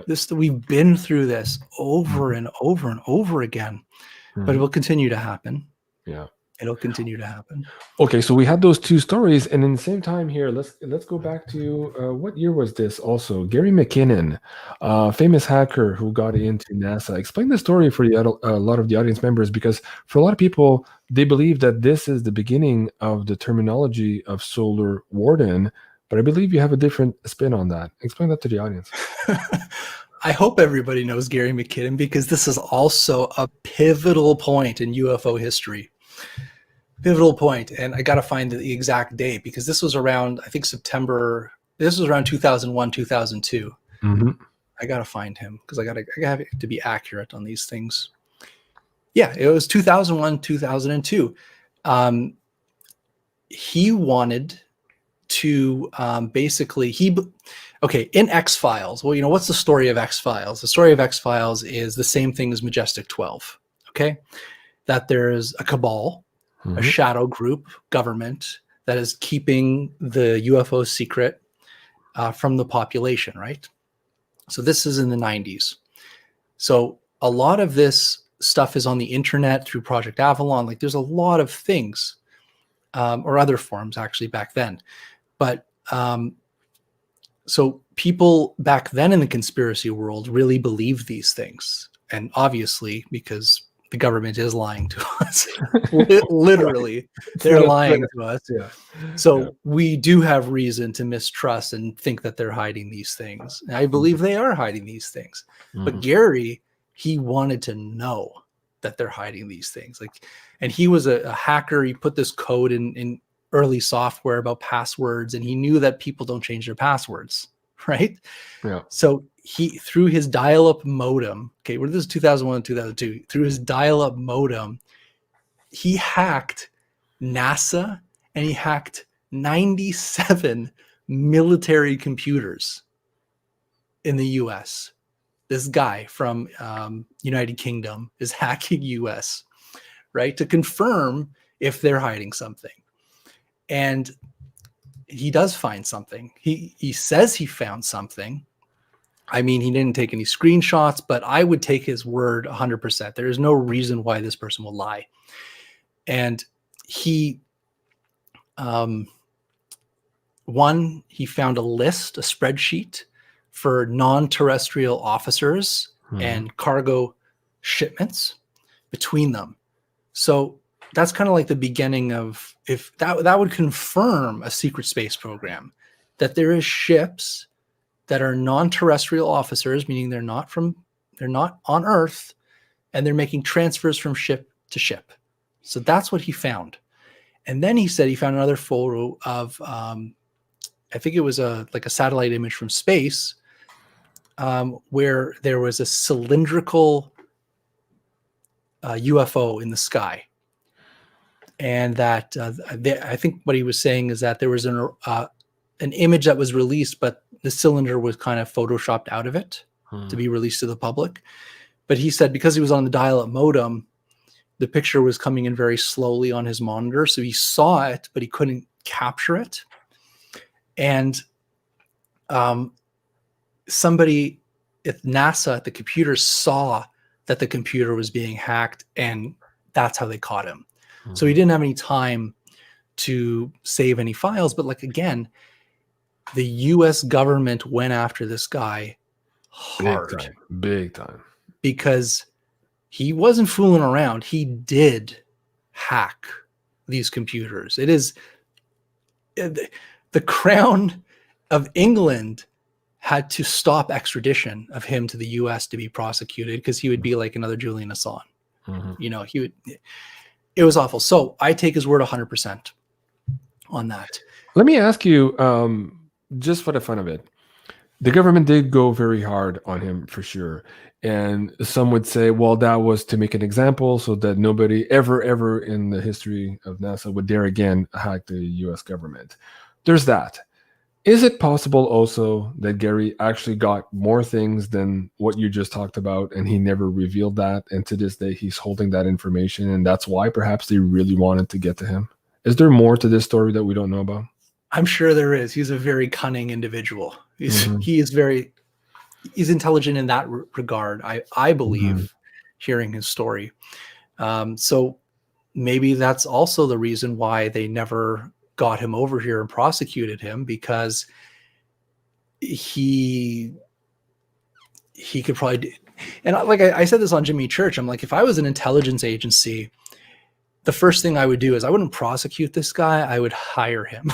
Yeah. You know, this guy, I need this guy on my team, right? Yeah. That's what I would do if I was in this. But so anyways,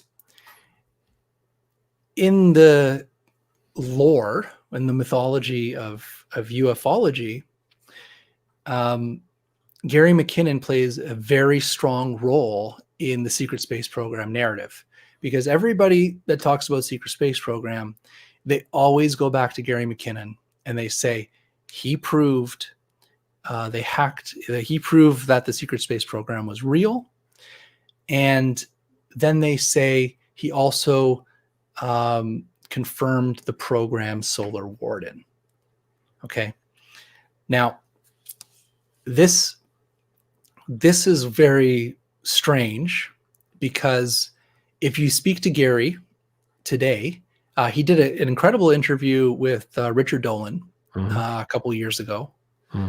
And Richard Dolan starts talking about Solar Warden with him. And he's like, oh man, like, you're the guy who discovered Solar Warden. Like, you're the one who made that real. And Gary McKinnon kind of, you know, went back and he's like, that wasn't me. I never said anything about Solar Warden. I don't know where it came from or how it got attached to my story, but I have no idea what that is.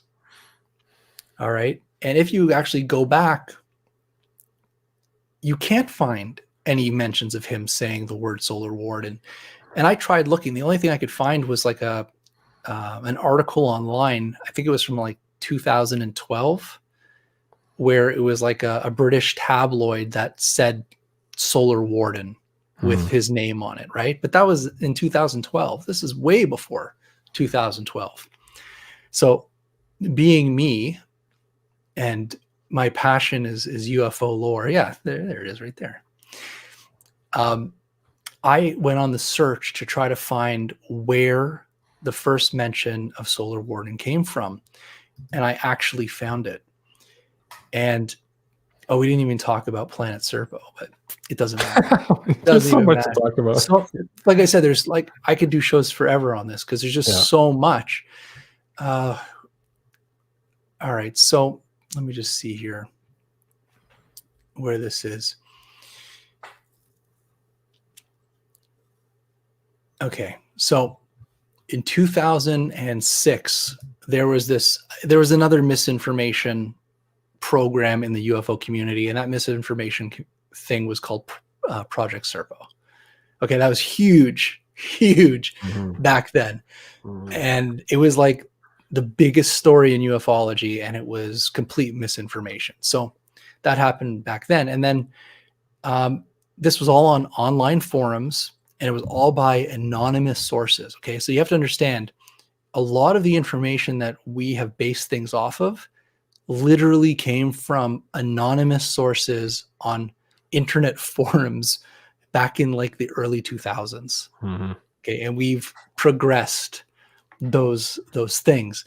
And in response to the misinformation of Project Serpo, another anonymous poster by the name of the TC group, called the Senu Disclosures. Okay, so this new group that just started to anonymously post on this forum basically said that Project Serpo was completely BS, total misinformation, but there is a secret space program, and it's called Solar Warden. All right, that's the first time he was on the show. Or the first time he posted in this forum, he said there's a secret space program with a fleet in space called Solar Warden. And as of 2005, it had 8 ships the size of aircraft carriers and 43 space planes, is what this guy said. And he said, you know, this all goes back to what happened in Roswell. And there was this guy also claims that by 1964, there was a joint US and Russian base on Mars. So you have to understand, when you start reading these things, like, people pick out, okay, so this guy brought into our minds Solar Warden, but then he also says a bunch of other stuff that's totally crazy.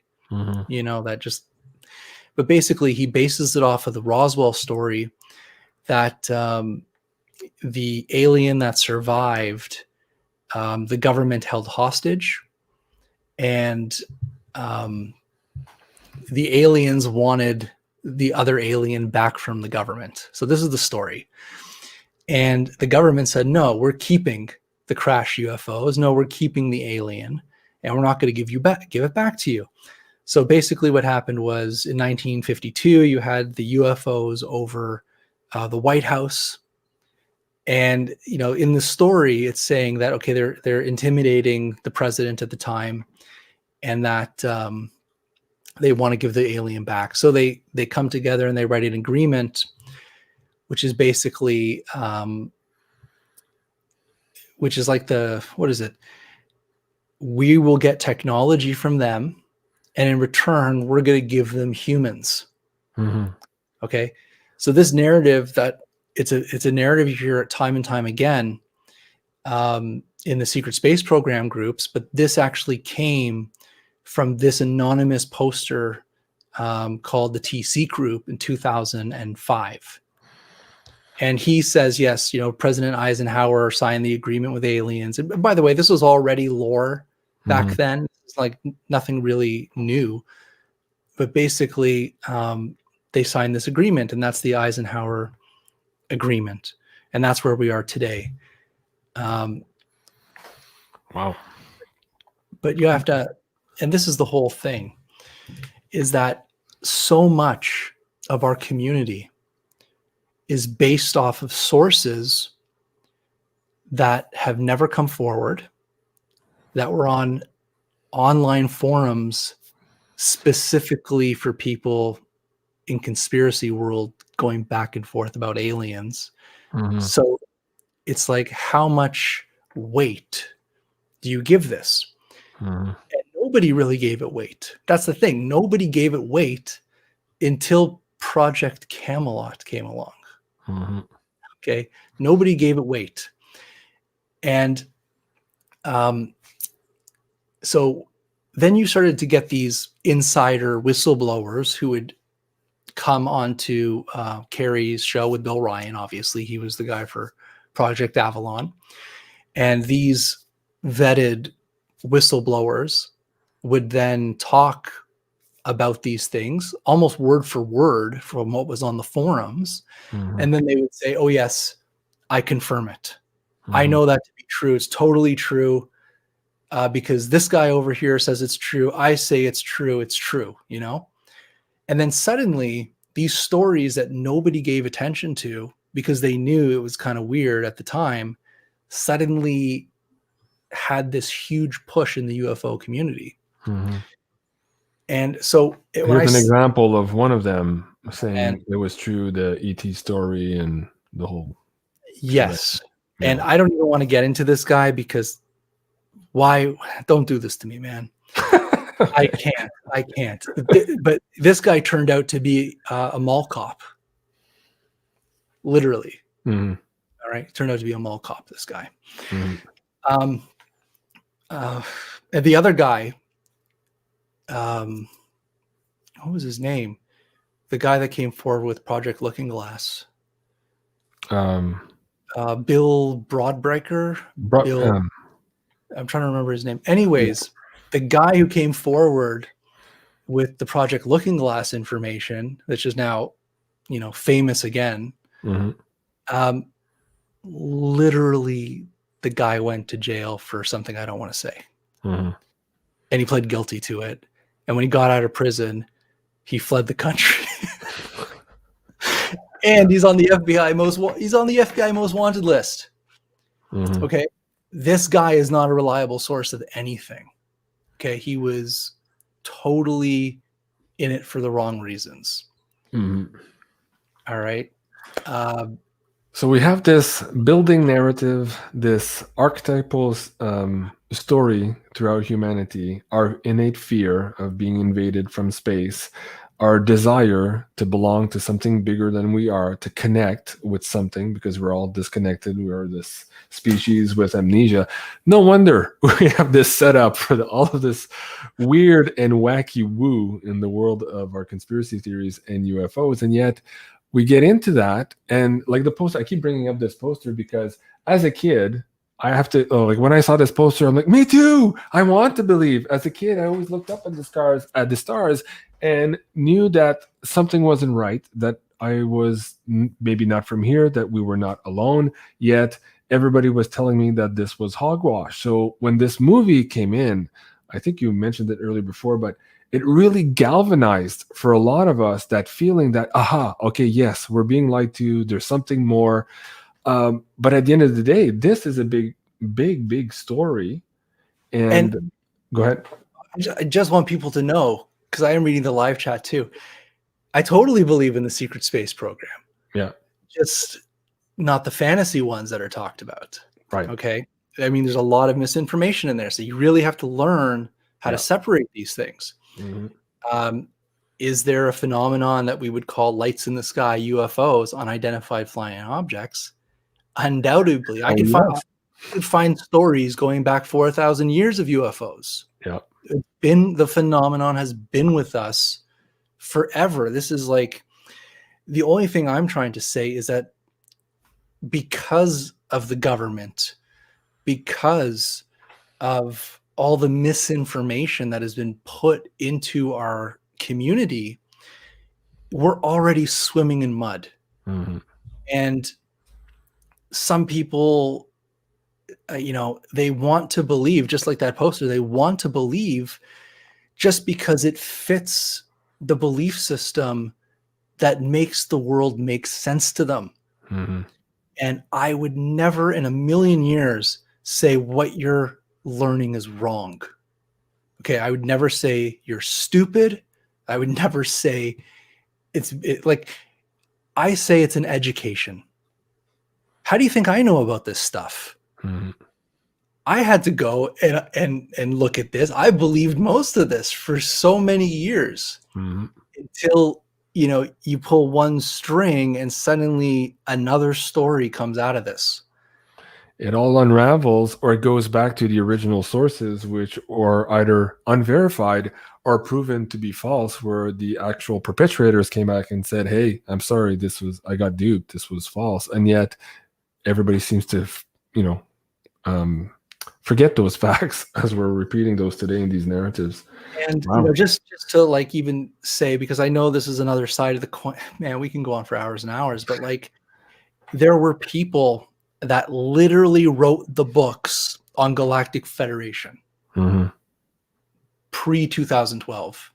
These people wrote the books on the Galactic Federation. After 2012, these people came forward and apologized to people and said we were duped. And they blamed it on government mind control, basically. But those narratives that these people wrote back then is still the narrative today, even though the people that wrote them originally apologized for writing them and said, look, we were duped. So other people just take the torch and move forward. But like I said, the only reason I know about this stuff is because I was there and I believed, and things are true. And there are things that aren't true. Yeah. And I can't tell you what to believe. I can't tell you that this is true and this isn't true. You have to find that story, because when it really comes down to it, all any of this is, what real disclosure is how are these archetypal stories, how are these mythologies, how is our reality being shaped to progress us spiritually to who we truly are at the highest place of where we can go in this life. And all these things, all these stories are tools to build our mind, to strengthen our bodies, to strengthen our minds, so that we can work in that direction. And that's why when people come to me and talk to me about this person and this person, I don't say, you shouldn't listen to that guy because they're wrong. I would never do that. And I hope I didn't do that tonight. Yep, you did it. Well, the 3 C's is asking you here, man. So what's the point with all of this? The whole point is going through the motions and learning for yourself. And that's what Jason was saying earlier. All of this whole ascension process is very personal. That road to self-mastery, only you can take it. People can guide you and direct you. They can detract you along the way. And a lot of these narratives are meant to do both, to bring you in the right direction and also to bring you in the wrong direction. And it's up to you to figure that out. I couldn't have said it, but you need those both polarities to push you forward. Yeah. Literally, it's the two polarities that create the motion forward in life. Yeah. And the whole point of this is the journey. It's really the journey. And you are the filter to your own experience. Don't let anybody take that away from you. And this is why I personally despise having this conversation. So I don't know how you did this to me, JC. How you got me to talk about this. But yeah, you need to, it's the same thing. You need to observe, take the information in, but don't get caught in the net of it. All right. Always keep your independence, keep your sovereignty in any situation and any information, and sit with it. Because it's like the same thing today in the news. We know how garbage the news is. It's like, what's the difference between, a conspiracy theory and truth? It's 6 months. Yeah, pretty much. And it's the getting same shorter. thing. It's getting shorter and shorter now. So really, we just have to kind of, and I know it's a hard talk for people, and I apologize. I'm just comfortable because I know you, so I could talk about this. Yeah, because I would never talk about this. I would never talk. Jason, I really appreciate the conversation, and judging from people in the chat too, there are a few people who at the beginning there I saw were doing exactly what you're suggesting not to do, maybe take it personally, and they were fighting other people's fights here. And this is what we're trying to avoid. Again, it's all about I love what you said. It takes both. It takes the detractors and it takes the way showers as well. That friction in between, that's what wakes you up. That's what gets you to think about what resonates with you. One of the things, we talked about the red flags earlier. We mentioned, I think the big one for me is when people say, don't listen to that person, only I have the truth. Like, that's a big red flag, I think, for the audience members. But the other thing too is that, how do I say it? That sense of community where you mentioned the love bomb thing. I want to readdress that a little bit here before we end the show, because for a lot of people, when they get into these narratives, they feel that they're part of the community for the first time, and any challenge to the particular narrative threatens their connection to that community. Can you talk about that and maybe how to navigate that for some people? Because again, we're all longing for this connection. We're all suffering from this COVID and everything else. We're all separated, but still, that idea that our thoughts and our understanding of the transitory nature of our reality is not who we are.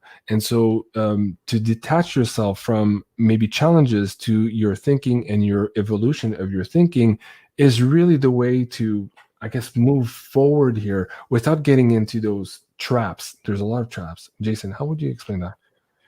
Well, I would just be patient with people. I know the internet is fast paced, but like, I would just say for myself, if I go back to 2004, 2005, when you had Bonnie Myers things, when you had Sherry Shriner things, dude, I was like there. The Nacera things back then, okay, in the early 2000s, when that was like right in the front.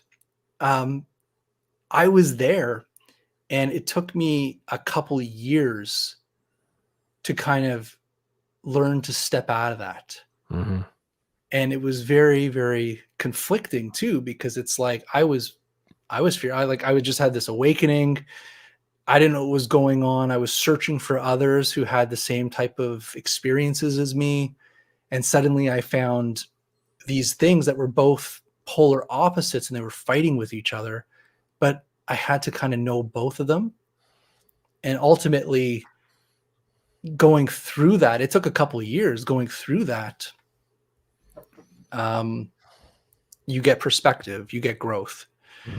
So there are tactics, and I just want people to know those tactics. It's either fear or love, and they use your emotions, they use your triggers to keep you in the group. And the fear of going outside the group is, they can make your life hell. So you just kind of shut up and continue on and pretend everything is good. But I'll tell you that I'll just say, for people that are in these kind of situations, look for the conflicting cracks. And you need the world, you need reality, you need to see what other people think, you need to see how the world is going. Like, if you're reading online, which I did in 2005, that suddenly I'm going to be a sovereign citizen and I'm going to have billions of dollars in my account, because of Nacera, and then I'm sitting there waiting there, and it's 2005. How long am I going to sit and wait there for this to happen? You have to kind of look outside of reality. The world is moving. Like those people that sold their houses in 2012. Do you know how many people sold their houses, gave things away to people because, they're standing on the mountain waiting to be dissolved into light? And what happened? So we just have to, sometimes we have to be humble, be humbled by certain situations. Can't beat ourselves up. I've gone down rabbit holes that, maybe I stayed too long in certain rabbit holes, and everybody's journey is different. And I'm, if I said I know the truth today, I'd be lying to you. Nobody knows the truth. And that's the point. You have to continue that search. It will never stop. And that's what motivates you. That's the fire inside of you. It's a journey. It's not a destination. So if I come back to here a couple of years from now, I guarantee you I'll make my past self look like an idiot. And that's a good thing. I do that every day. That's the beauty of having live shows. I say you guys see me learn in real time here and share my thoughts with you guys on the show. Wow, thank you so much, Jason. This was a fabulous episode. Actually, I'd like to go on. There's so many more things I want to talk to you on this subject. Perhaps we could do a part 2 to this. We're already, oh my God, 2 hours in. Jason, a bunch of people in the chat are asking tonight, man, how do we follow his work? Jason, you don't have a YouTube channel, but you do have the latest book. You and I did this interview, guys. If you haven't seen it, please do go check it out. It was about a month ago now. It was called The Postures of Power with Jason Quitt. It's on my YouTube channel. But talk about this book. What can they find here for the audience members who have not seen that episode? Jason. Oh man, this is like 2 different Jasons. Yeah. You got the 2 sides. You got the 2 sides. No, this, you know, I love following the unknown. Okay, I am like a hound dog when it comes to learning new things. So this has to do with my outer body experiences, about receiving Egyptian postures in past lives, in this life, and then basically the mystical journey going back through time, through mystical texts to find the meaning of these things that we do today. And I know you've read the book. Mm-hmm. And I know a lot of people in your audience bought the book, so they're already going through it. But this is kind of like my heart and soul. This is my passion, is basically trying to connect the dots through time to make sure that we understand where the archetypes come from. We understand where the history comes from. We understand where the ideas for thousands and thousands of years come to our modern day age. And then we realize, just because we're talking on a computer in houses, there you go. Mm-hmm. The ancient Egyptians were people.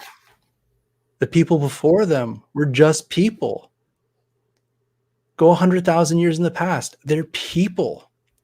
They had the same kind of desires, the same kind of dreams. They had the same ambitions in life to make their life better, to be healthy, you know? Yeah. We are no different than our ancestors, except for the modern world around us. Mm-hmm. And we forget our connection. And that's what I am trying to bring to the table, is I want to inform you in the most simplest way, in the simplest forms of how our minds evolved to where they are today, and how the archetypes and the mystical language of symbolism has evolved to our world today. Yeah. Beautifully said. Thank you so much. Guys, do go and support Jason here. You can pick this up on Amazon.com. You're looking for Egyptian Postures of Power. The links are in the description box below, and I will also pin them to the top of the comments. Jason, people are also asking how they can support you. What's the shop looking like with the Auralite right now? What's your inventory like? And explain these amazing crystals to the audience who might want to grab them to do some meditation work. People know me. Before I got really into any of this, I was selling crystals. So I would come to all the psychic shows, all the health shows. I was the guy selling crystals. I've been selling crystals for like 20 years. And this crystal is one of my favorite crystals. It comes from Ontario. It's called Auralite 23. I work with the mine, and we get what do I say about Auralite? It's one of the oldest stones on the planet. They believe it's like 2 billion years old. It has meteorite fragments of metal inside these crystals. That was a huge, you could still see the impact crater on Google Maps around Thunder Bay, Ontario. Mm-hmm. And so these rare minerals that came from the meteorite is embedded in these crystals. And that's what gave it its name, Auralite 23, because you got the crystal and you got 23 rare elements and metals that are embedded in this crystal. That's what makes it extremely unique. And again, it's like, what are crystals? It's the ancestral base foundation of all life on this planet. That's what crystals are. It's the basis of life. It's minerals. Mm-hmm. And by connecting to these ancient crystals and holding crystals and having crystals, damn, like I'm freaking holding crystals right now. You know, I got a crystal in my pocket. There you go. Mm-hmm. You know, when you're connecting to these energies, you're connecting to a geological, historical event that holds the history of the planet. And just that in itself is the most incredible thing I can think of. Well, there you go. That's very well said. Guys, do go and support Jason here. This is how he supports himself, of course, and gives him the time to do all of this amazing research and all of these amazing free shows for you guys here on YouTube. If you haven't seen it, also go check out the last episode or the last interview Jason did with Jimmy Church of Fade to Black. Really, really cool. Touched upon some of the subjects tonight, but he went even deeper. So there's a lot there in that conversation. Jason, thank you so much for being here. Always a pleasure to have you on. We'll have you back on again for something else. I have so many other topics I'd love to share thoughts with you live on these types of formats. You're absolutely amazing. Thank you so much, everyone, for joining us here tonight on this live interactive show. Please remember to like, share, and subscribe here on my third backup channel on YouTube. It's called Jean-Claude at BeyondMystic 3. And Jason, what last words to you, man? I honestly, when I do this, I forget people are actually listening to this. So I apologize. I'm sorry. I thought I'm just talking to JC like we do normally. And oh my God, this is recorded. No need to apologize. It was a great show. Thank you so much, everyone, for watching. This was Beyond Disclosure with Mr. Jason QUITT. See you soon, everyone, and au revoir.